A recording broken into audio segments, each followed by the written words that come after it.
মাহমুদুর রহমানের নতুন চক্রান্ত আর দেশ বিরোধী ষড়যন্ত্র। মাহমুদুর রহমান আবার নতুন করে চক্রান্ত শুরু করেছে। আপনারা হয়তো আজকে সন্ধ্যায় একটা নিউজ শুনতে পেরেছেন যে দেশনেত্রী বেগম খালেদা জিয়াকে দেখতে গিয়েছেন মাহমুদুর রহমান। কিন্তু দেখেন, দেশনেত্রী বেগম খালেদা জিয়া যখন মুমূর্ষু অবস্থায় ছিল, যখন জীবন মৃত্যুর সন্ধিক্ষণে ছিল, তখন কি এই মাহমুদুর রহমান আমাদের দেশনেত্রী বেগম খালেদা জিয়াকে দেখতে গিয়েছিল? হঠাৎ কেন আজ দেখতে গেল? এটা তো অনেক ভাবনার বিষয়। আজকে হঠাৎ আরেকটা ছবি আপনারা দেখেছেন যে হাদি ভাইয়ের যখন দাফন কাজ সম্পন্ন হচ্ছিল, তখন মাহমুদুর রহমান তার পাশেই দাঁড়িয়ে ছিল। আর মাহমুদুর রহমান সেখানে দাঁড়িয়ে দাঁড়িয়ে শুধু হাসছিল। এখন আপনারা বলতে পারেন, হ্যাঁ, যে সে হাসতেই পারে। ভাই, হাসাটা কি স্বাভাবিক?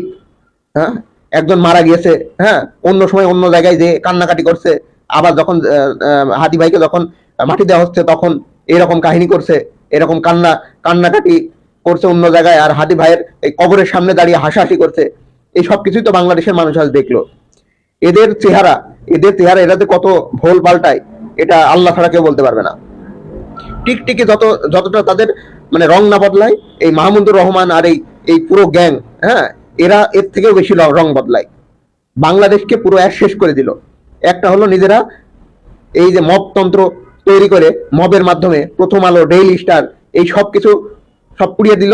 আর সাথে সাথে একজন হিন্দু মানুষকে মিথ্যা অপবাদে তাকে পুড়িয়েও মারলো। এই মববাজরা বাংলাদেশকে অস্থিতিশীল করার জন্য লেগেছে।